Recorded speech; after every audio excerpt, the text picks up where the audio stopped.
everyone, welcome back to Beyond the Veil Tarot and Astrology. My name is Candice Marie. Thanks for joining me. I'll be your astrologer today. Happy Thursday to you guys. I hope your week's going well.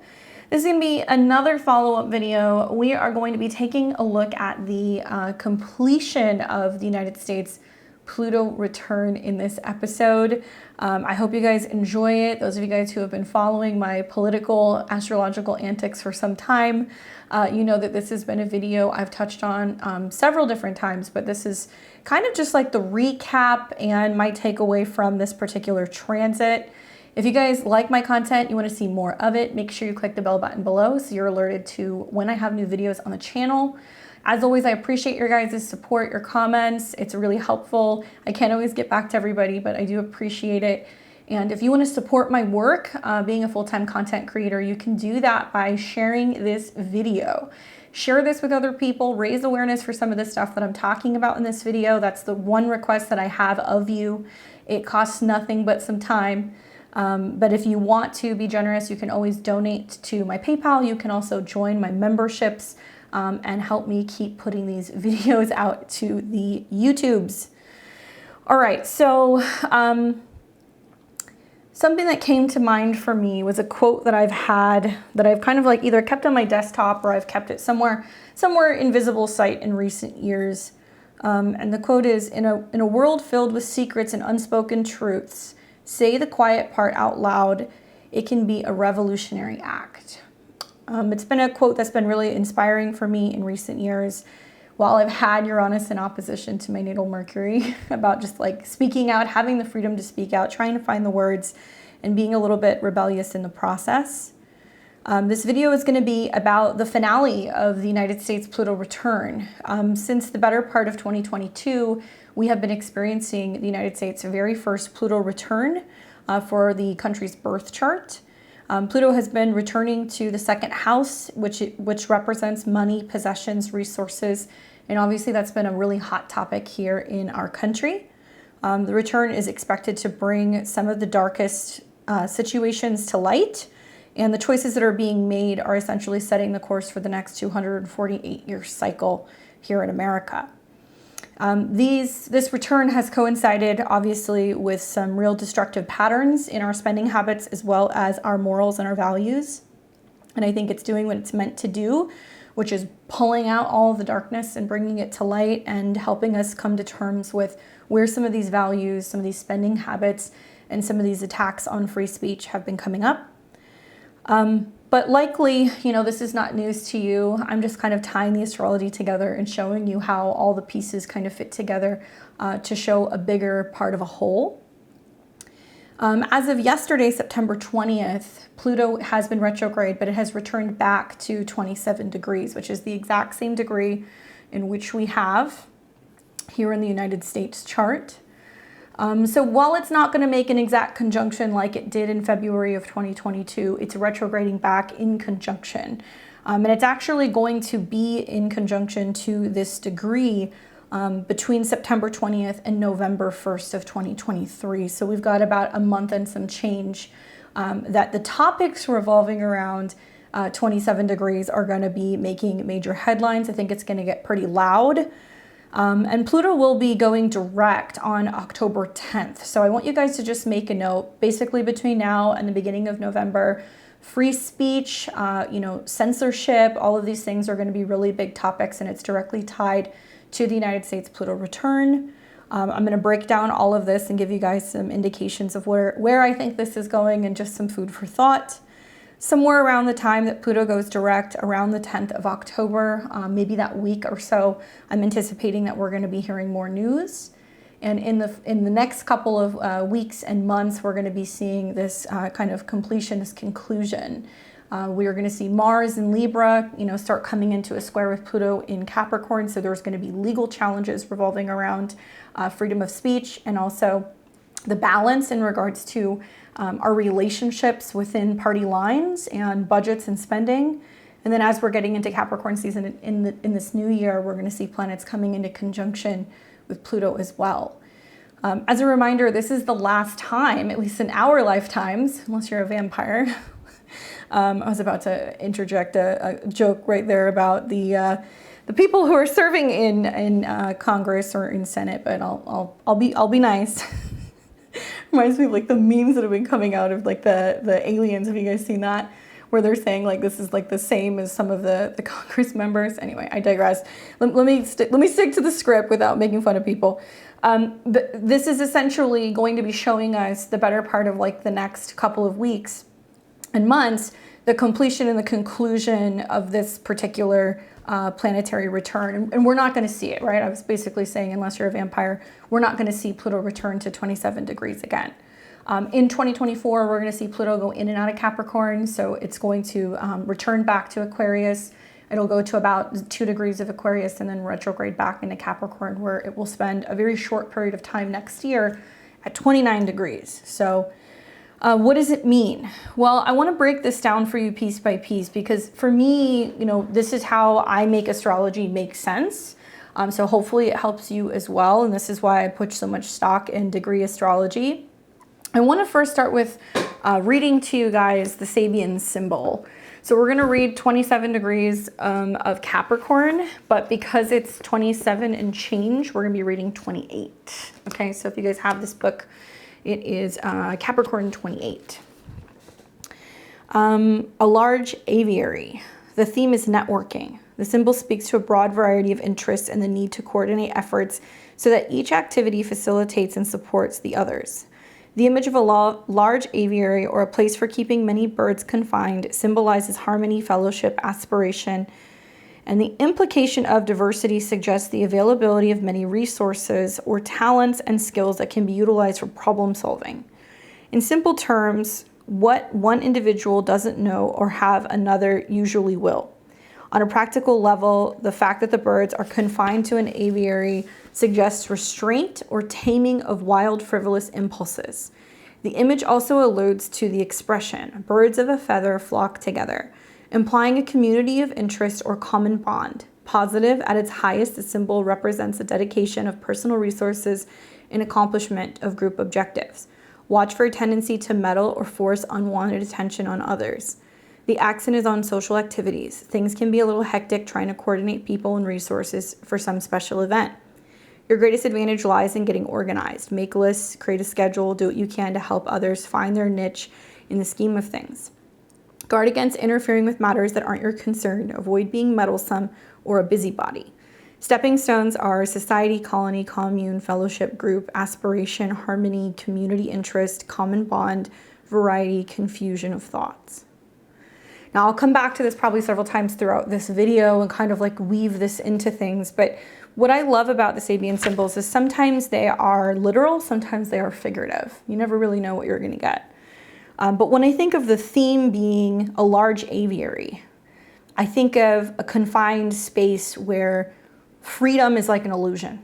Like the birds might be able to kind of see through the screen and it almost looks like they can get out, but then they realize there's like a filter, there's a film, there's an inability to be able to actually spread their wings and fly.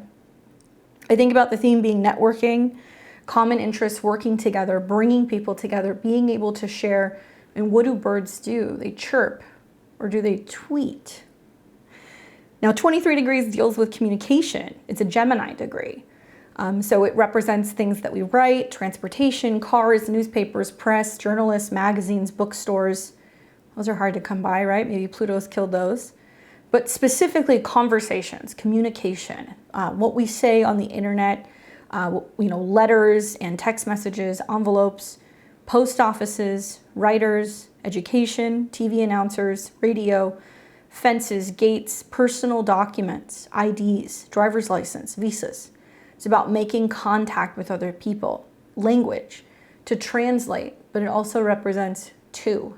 Or in this case, I think the second. Pluto. What does Pluto deal with? Well, here's some keywords. And you don't have to take my word for it. A really great resource book, if you're getting into astrology and you're wanting to learn more about astrology, I would recommend this book, Rex Bill's. This is the rulership book. Awesome. It breaks down pretty much everything relating to astrology in terms of reference. So if you're like, I don't know what what sign rules this body part or this material or this object, you can look it up. It breaks it down into a full index, and then it gives you all of the signs, the houses. I have all of my books in my recommendation. If you guys click the description below, it'll take you to an Amazon link where I have all the books that I use, except for Nicola's book, on there, what you guys can find if you are looking for good resources. But here's a list of just some things that I picked up when I was thinking about Pluto. Corruption, defiance, destruction, detectives, disabling, electronics, eradication, extreme, inoculation, lawless, leaders of movements, tyrants, villains, and viruses. These are all things that are connected directly to Pluto, because what does Pluto do? It can corrupt something. It can make something erupt. It can pollute something. It can be about the darkness, the shadows, overtaking something, manipulating it, lying, stealing, corruption. And then we put it under the lens of Capricorn, which is about elders, right? It's about older people in society. It can be about government leaders, but it's more than that. It's about top-down structures, everything that manages everything below, right? We think of Capricorn being the goat that's kind of scaled its way all the way to the top. This is a sign that rules time, and it also rules governing and overseeing things. So it can also represent big business, corporations as well. So we put all of these things together. I'm seeing like a common thread of a lot of like headlines that have been swirling around in recent years about a lot of these topics. To get very specific, I mean, Pluto could be about agencies and shadows. Capricorn could be about government. It can also be about, Pluto can be about surveillance, seeing through things, spying. And then 27 degrees deals with communication networks. Okay, so that's what we're kind of talking about when we're talking about the Sabian symbol. So I want to kind of tie some of this together, talk to you guys about some ways that I'm seeing this. I am going to be including other places as well, so this is not going to be limited purely just to the United States. However, I will be touching on some of those topics first and how this might quite literally relate to the Pluto return. I think back to like 2 or 3 years ago when I started looking at this, and I remember telling people, and people thought I was crazy, that I literally thought that the Pluto return was not necessarily so much going to be about our, financial demise, although it's starting to feel like that. I thought it was going to come down to whether or not we were still going to uphold the Second Amendment and the First Amendment. I thought it was going to be about both of those things. But more specifically, I had concerns about freedom of speech. Now, I'll get to that later in this discussion. But here's like a list of things that have been coming up that are reminiscent of this particular return taking place right now. So let me pull the transits up. I'm shooting this on the 20th, so you guys are going to see this tomorrow. All right, so here in the United States, there's a lot happening right now. Officially, we have no debt limit in the United States until 2025. Okay, so we have voted essentially to raise the debt limit ceiling, meaning that the US Treasury can borrow as much money as it needs to continue to fund the government at its current levels. Joe Biden signed this into a bill in June of 2023. So this is raising the debt limit, which is already now at $31.4 trillion and counting. And it'll ensure that the government can borrow to pay the debt that it owes. Now, debt can be Pluto, right? It can also be taxes. It can be interest. So I think about how so much of this might somehow be connected to just mismanagement of funds, obsession, fixation with wealth and power, right? Pluto in the second house, control over personal resources. What's happened recently in this last month is that there's been lots of talk about a potential impending government shutdown. And if we go back to June when this actually passed, when they decided to raise the debt limit to 2025, which will be after the next election, there was an agreement that was made to obviously push this off until then, with the understanding that it was going to somehow restrict government spending, giving lawmakers a budget or a budget target for the next 2 years in hopes of assuring fiscal stability. Now, as of this week, the United States is kind of facing this potential shutdown that's coming in early October. The House is moving towards a government shutdown as Republican leaderships and some conservatives are sparring over a short-term spending plan. Now, there's lots of talks about other things, like what are we going to do about the southern border and if we're going to continue to send money to foreign aid in Ukraine. This isn't anything new. In U.S. history, we've had 14 shutdowns since 1981, and it's mainly been used as a negotiation tactic. So it seems that Speaker Kevin McCarthy is aligned to pitch a short-term spending plan, and seeing that may be potentially a resolution that would include spending cuts and secure the border. And the legislation will cut domestic spending and pretty much with everything except for defense and veterans care. So this will go into all different kinds of federal departments. It's going to cut spending from everything, which can have some pretty dramatic implications. Now, we don't know what's going to happen. Like I said, it's primarily these shutdowns have been used for negotiation. So that means that we're going to wait and see. We're hearing some really strong opinions on both sides, so I'm not going to get political, but I'm interested to see how this is going to go, because it sounds like the Republicans are driving a pretty hard bargain. Now, there's other things going on, like, October 1st, we're going to see student loan repayments have to resume. Those have been put on hold in recent years due to the pandemic. We are also going to be having a FEMA and FCC nationwide emergency alert test that's going to be taking place in October. They're floating to potential dates for that. So emergency alerts, that's very mercury, 27 degrees, what you get on your phone. You're going to get it on your television, news, and also your radio. And this is going to be to ensure that the alert system is working. I believe the two dates that they're floating are either October 4th or the 11th. And we're also seeing various local and state government committees resuming to discuss reparations for African Americans. So some really interesting stuff going on. I mean, all of these things coincide directly with both the house, the sign, and the degree. The other thing to take into consideration is, per Capricorn, this is history, right? And whether or not we're reviewing financial need when it comes to history, and also abuses throughout history. So it makes sense that there is a lot of discussion going on about paying reparations to African Americans who can trace their lineage back to having ancestors that were involved in slavery. Now, something that really comes to mind for me in general, outside of just the financial stuff, which I think we can say is it's just kind of a mess. We just have to let that be for right now. Free speech is one of the bigger things that concern me.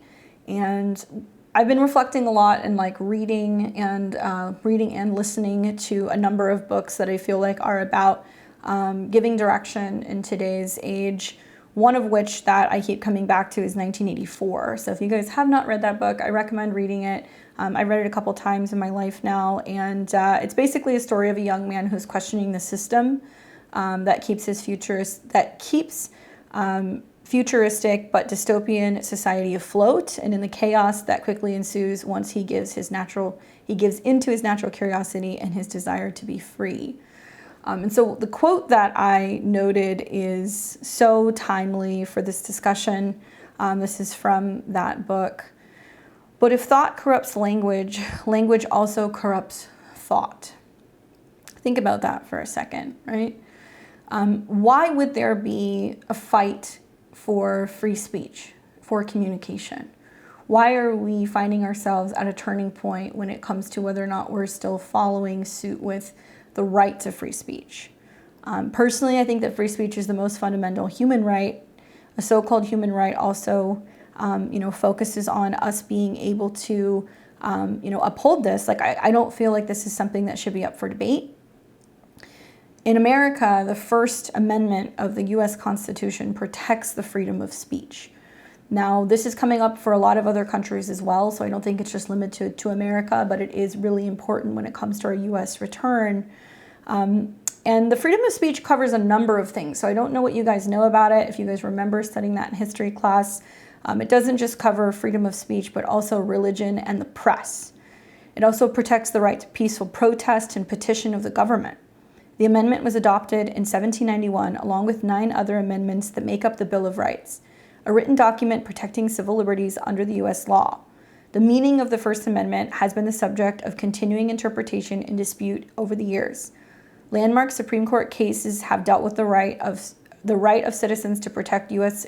involvement in foreign wars, flag burning, and the publication of classified government documents.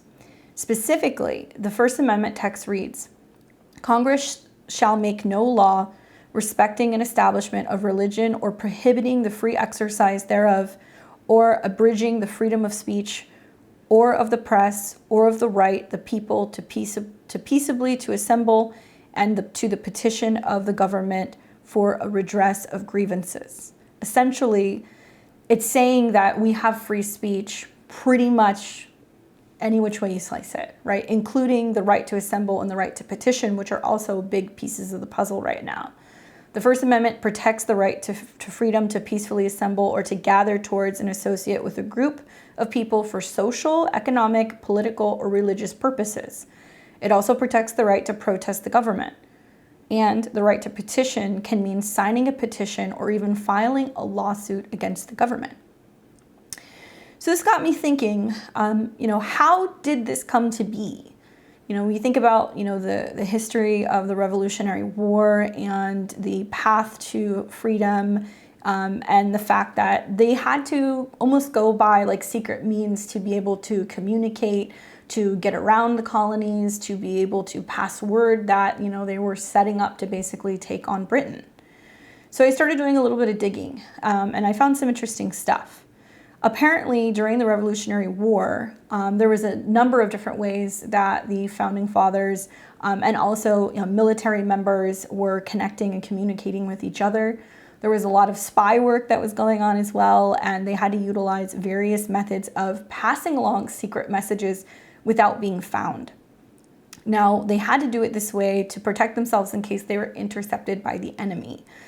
So these methods included things like invisible ink, secret codes, and masked letters. Now, apparently, the Americans used an invisible ink called stain that was developed by Dr. James J., and it took a special chemical known only to the Americans to reveal the writing. They also wrote in secret codes. Secret codes were also used in a combination to decipher the messages and make sure that they were safe. And in many cases, the enemy was able to decipher the codes. They started kind of catching on. And they also sent false letters. And then they also sent something else called masked letters. And it was a final way to hide a message using a specific mask that seemed to be a normal letter. And the mask would reveal a secret hidden message beneath the letter. Anyway, so essentially, forefathers were using cryptographic type systems to communicate. They were communicating in secret. And it got me thinking about how, those themes are coming up a lot right now. We talk about, message encryption and what is visible and what is accessible when it comes to, being able to tap into some of that stuff and whether or not we actually have freedom. I think about keys for like crypto stuff right now and how that's like a really big thing. And, you're having to kind of put all of these keys together to be able to have access to it so it cannot be kind of tapped into. And I'm wondering if we're entering a time where people are having to be more creative when it comes to communication and what they can say, because there is such an all-time high when it comes to censorship.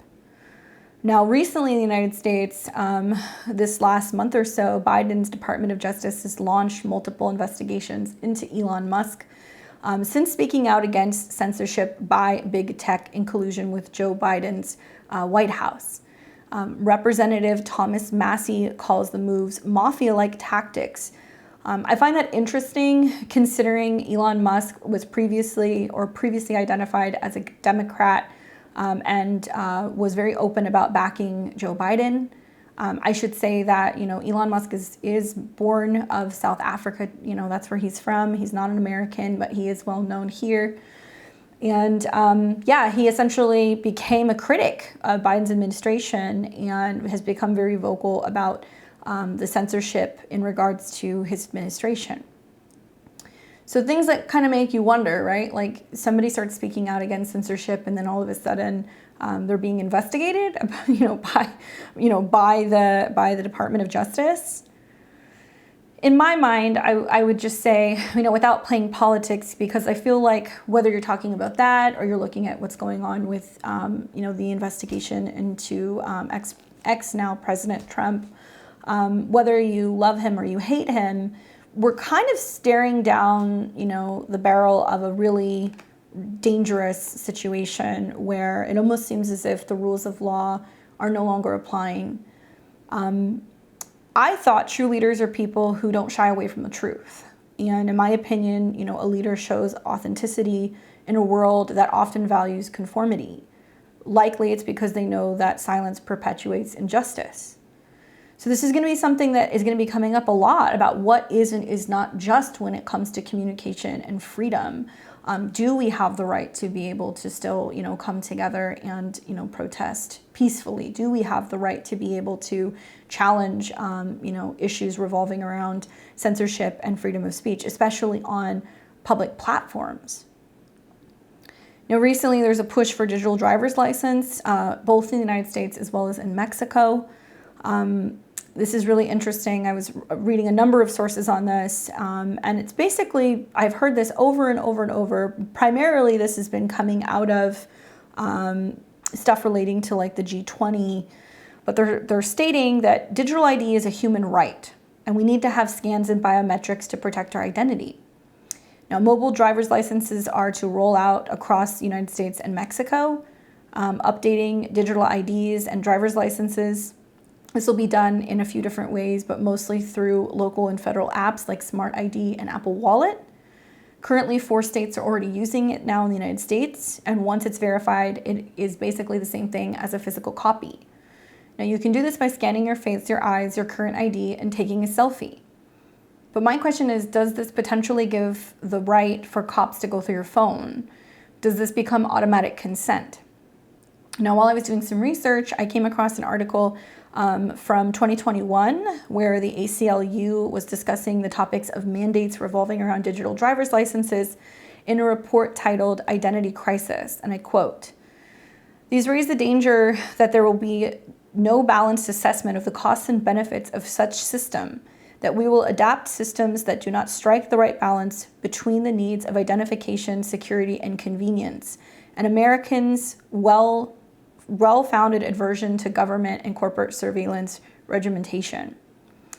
The article goes on to share that the switch to digital IDs would have big implications for American life if not done right. Digital driver's licenses could be disastrous for privacy and increase inequality and lead to pervasive ID checks in American life, including the internet.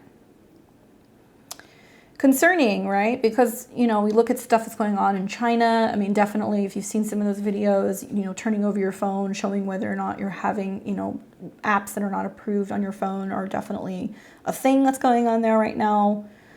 Not to sound too extreme, but it does remind me a bit of the papers in Nazi Germany that were required to be shown. The ones that were a part of the systematic discrimination, persecution, and eventual genocide against Jewish people.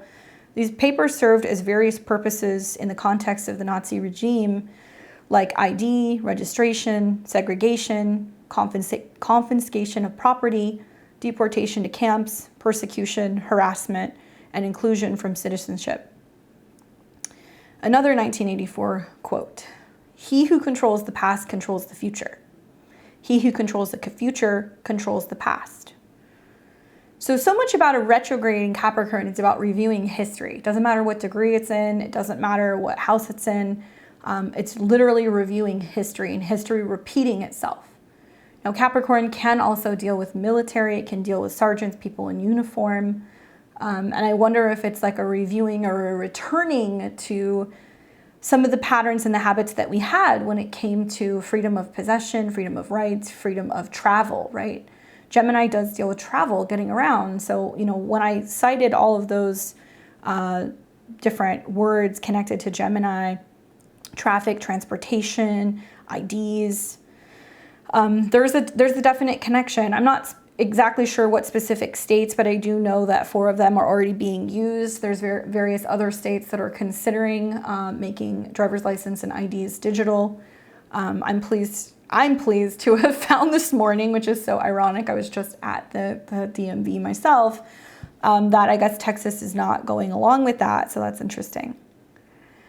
So as we look at this, this retrograde that's taking place in the second house, it's not just about money. I think it's going to be about our personal privacy. And when it comes to documents, when it comes to vehicles, I mean, we're hearing about this global move to try to like eradicate private vehicles, right?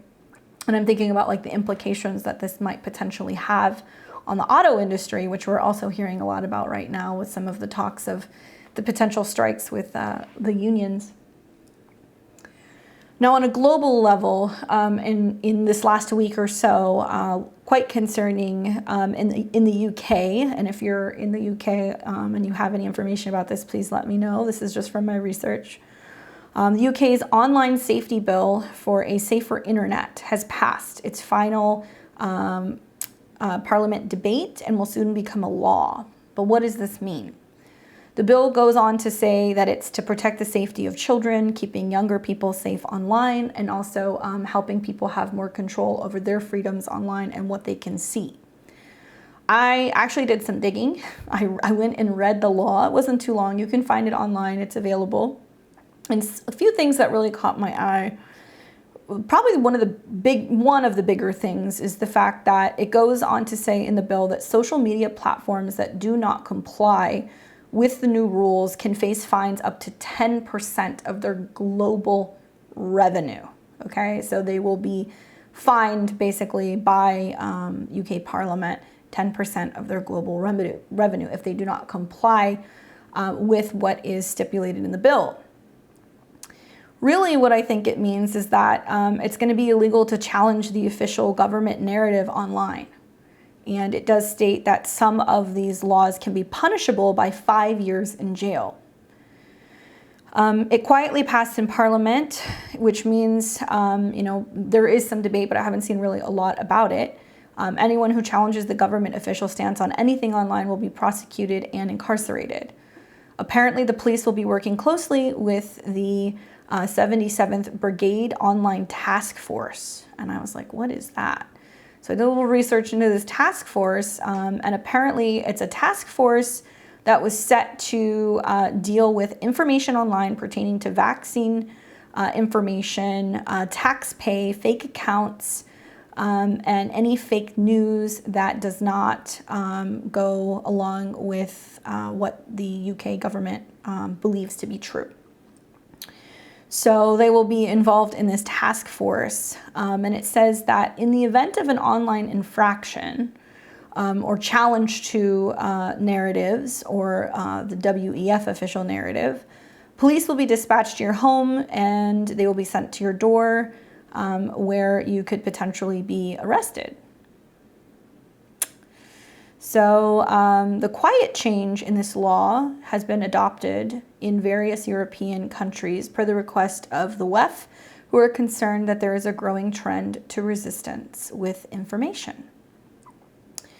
This, for me, I think that this essentially means that many people that have integrity to stand up and talk about the truth, even if it doesn't align with the general overall government consensus, and do what's right, will be criminalized and given long jail sentences. Quite concerning, especially seeing already there is such a focus on now, banning things on YouTube, especially relating to health and wellness. I can think of a number of doctors and especially people who are in the UK who have been really helpful in relaying information. There was a UN policy brief, and this took place recently in June. The information integrity on digital platforms, that's what it's being called. And the words are being hailed as a global threat, okay? So essentially, the UN is coming together and they're suggesting that there needs to be a focus in creating an outline for focusing on information integrity on all digital platforms, and that they need to be combating issues revolving around disinformation. This last week, former New Zealand Prime Minister Jacinda Ardern says free speech is a weapon of war and censorship is necessary to protect free speech. I'm going to read that again because that doesn't really make sense, right? Free speech is a weapon of war and censorship is necessary to protect free speech. Huh. Okay, I'm going to leave that there. Google's global censorship tool was launched in early August via an email press release. This is also known as the fact check tools. Its purpose is to eliminate dissent on any topic Google selects. Their partners are the UN, the WHO, and plus 71 other pages of their partners. You can find this online. It is several pages long. Apparently, the Google algorithm is designed to delete websites that criticize COVID statistics, the World Bank, FBI crime statistics, Farm GKB, and anything relating to the term one world government. Also, it will cover topics like global warming statistics and other things relating to environmental concerns. Now, in August, Google announced a world ban on independent media from its search results. Ironically, I found an article that was fact-checked and it was correct. My concern is is this a last-ditch effort to control a narrative before stronger bans take place when it comes to free information? What's really interesting is, I saw it was basically a PhD professor. His name is Dr. Robert Epstein. He's a professor, he's a researcher. He testified at the House Committee Oversight for Accountability Big Tech in this last month or so, and gave all kinds of information about his insight on Google. He's considered to be the foremost expert on how Google censorship and manipulation of search results can affect the outcome of elections. And he testified that he does believe, in fact, that manipulation to Google statistics and information did affect the outcome of the 2020 elections. Now, guess who owns YouTube? Google. UN partners with Google and YouTube to help prioritize information on global trends, providing their data, facts, and figures conveniently now at the top of search pages. Don't believe me? Go to Google, type in global warming, and see what comes up first. They are conveniently making sure that the UN provides you with all of the information that you need at the top of the page, so there's no need to look any further. YouTube is now banning and shadow banning and demonetizing any information or accounts that contradict the World Health Organization on COVID, cancer, and natural treatment methods. And apparently, public inquiries are fair game for YouTube censorship as well. So some of these are now being taken down off of the website, off of YouTube. More on digital information and passports. Currently, there is a trial going on in France and Germany for digital IDs because they are discussing having this in the future for the EU. This will be backed by a central ID digital currency, also known as CBDCs. The European Commission President, Ursula von der Leyen, has warned people who refuse to accept this new digital ID will potentially be excluded from participating in society. In all fairness, she acknowledged the potential dangers of these potential opportunities linked with advancing AI technology and emphasized the importance of channeling such explosive technology in the right direction. All the while, the G20 announces plans for digital currencies and digital IDs, and their goal is to maximize compliance by year 2030. Now, right now, central banks are using a debt-based system. But what's different about this is with CBDCs, there is the potential for these to be programmed, for them to be monitored, regulated, immediately taxed, and potentially limited or restricted for where you can spend it, within what time frame you can spend it, if you're spending it in a place that you shouldn't be, or potentially disincentivize you from being able to buy things that you want because it may not be programmed for those type of things that you're purchasing. What's concerning about this is, in order for CBDCs to work, right, we have to have a digital ID. And so some people might look at it and go, what's the big deal? Like, I already have I have a passport, or, I already have a driver's license. What difference does it make if it's digital? But these are the first steps forward to accepting a digital ID program, which will then get you into a system where there in turn, you are now ready and primed to accept a CBDC. Now, also this week, Citibank has just now started issuing digital tokens in apparently just for like major business transactions. So I don't think it's being utilized by individuals yet, but they are offering basically a conversion of cash to digital tokens that can be immediately transferred to anywhere in the world.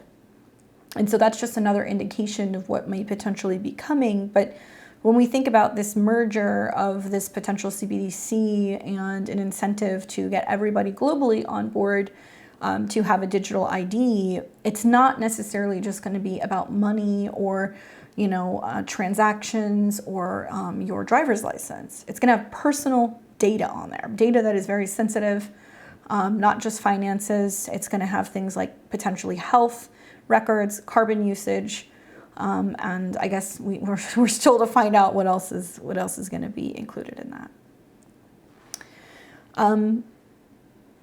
Recently, Twitter announced approval for ability to accept payments, including cryptocurrency, which is interesting.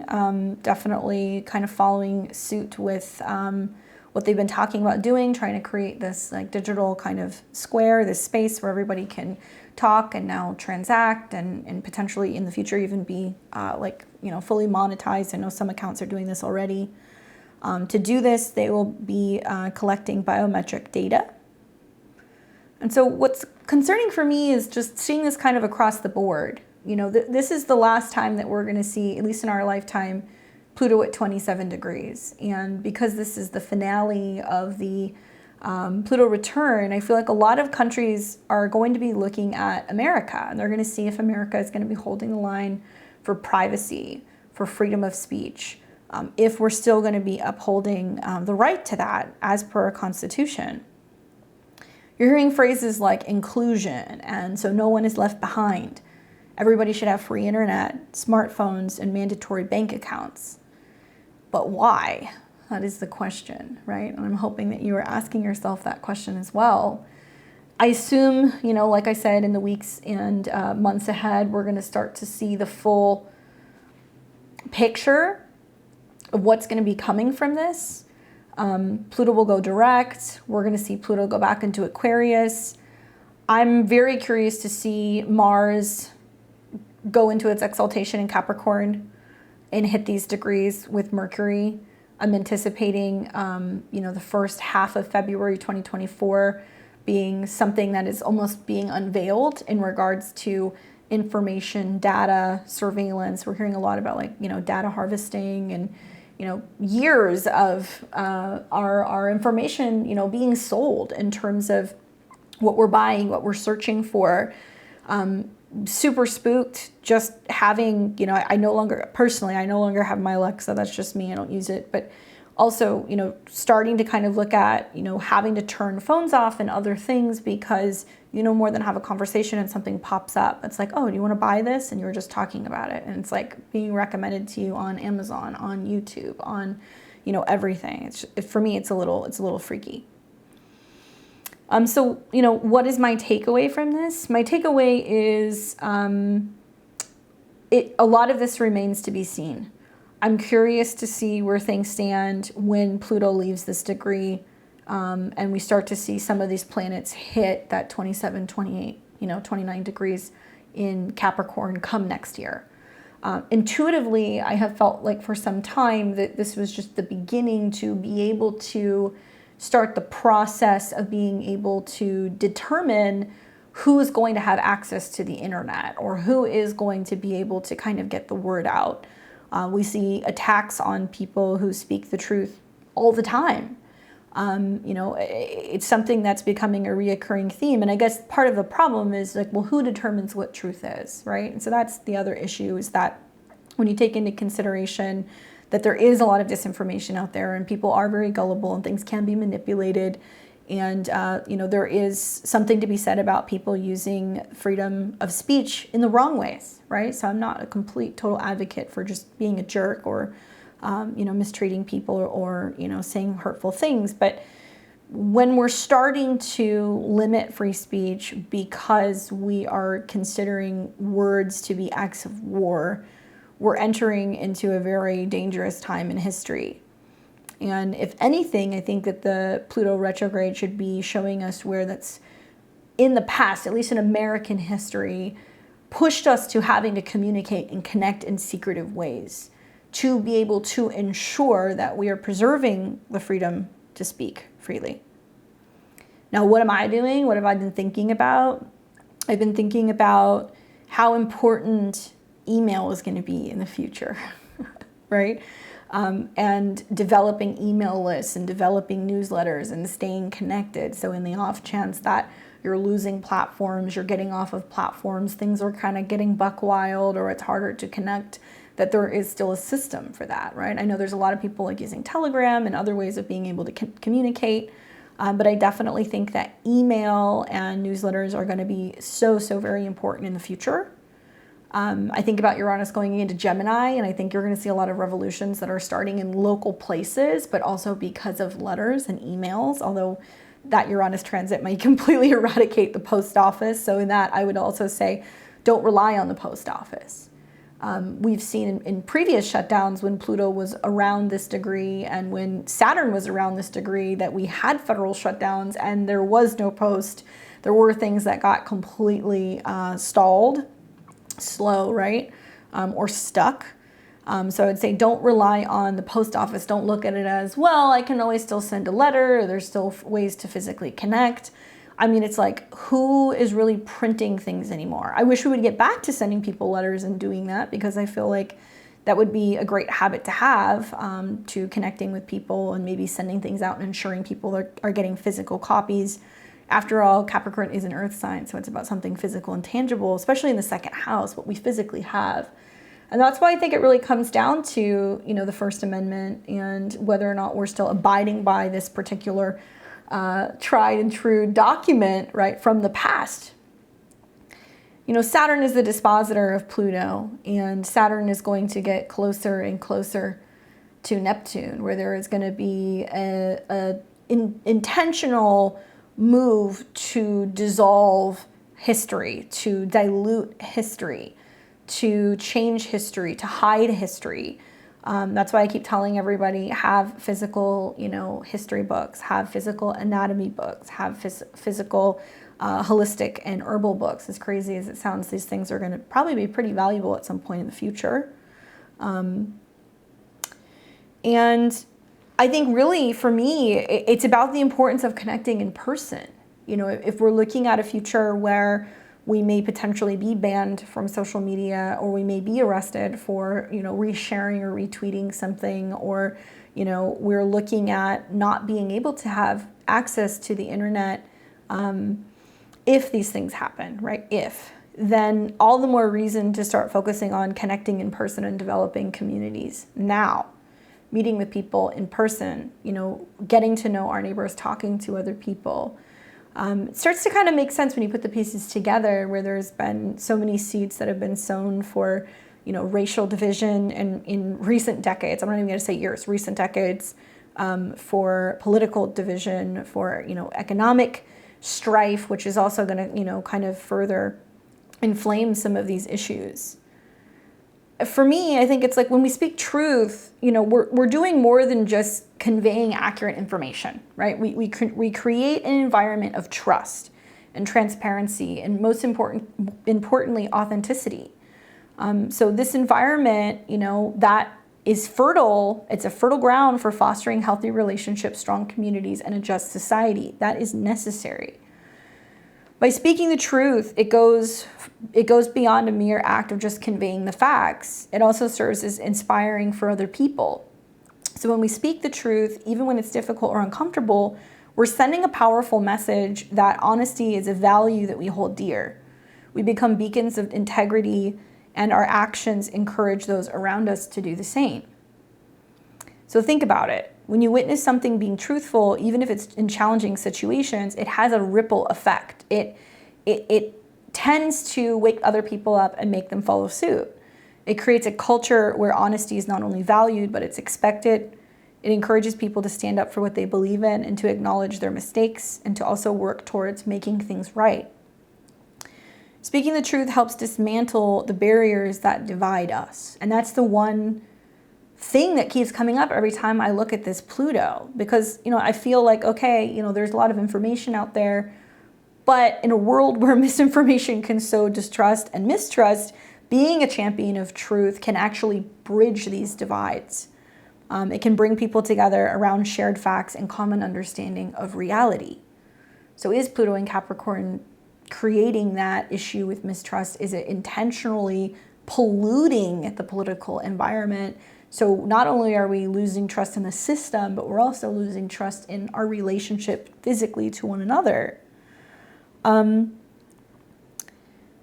think, being a champion of truth, like I said, it'll bridge these divides. It can bring people together. It can give us a common understanding of reality.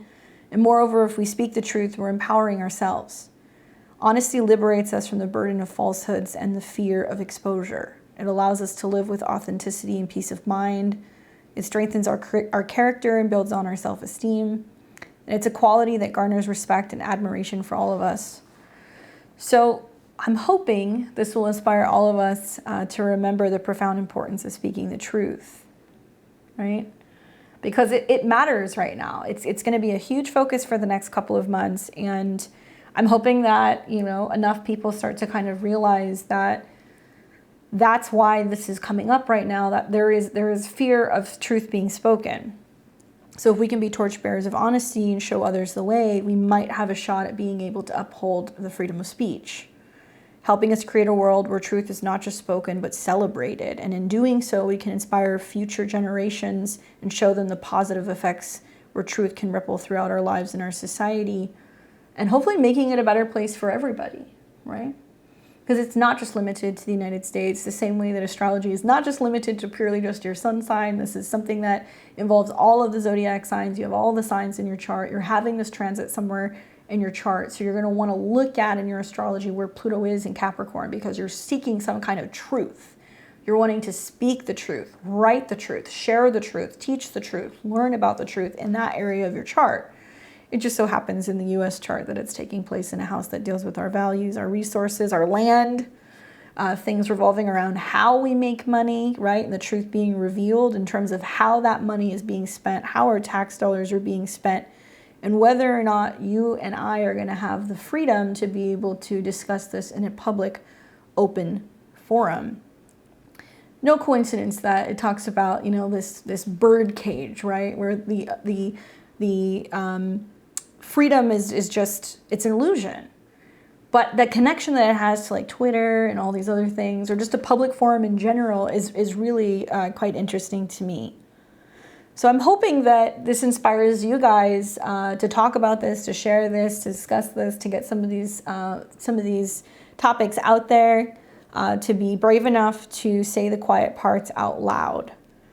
Because you never know, like I said, saying the quiet part out loud can be a revolutionary act. It can spark something for the masses. Don't forget to like, comment, share, and subscribe. I will be back here tomorrow. You guys can join me for live readings. I hope you guys liked this video. Don't forget to leave me a comment below. I'm sure I will be back probably somewhere towards the end of the year to do a wrapping up of this, but this is just where we stand right now. Until next time, we'll see all of you guys very soon. Take care.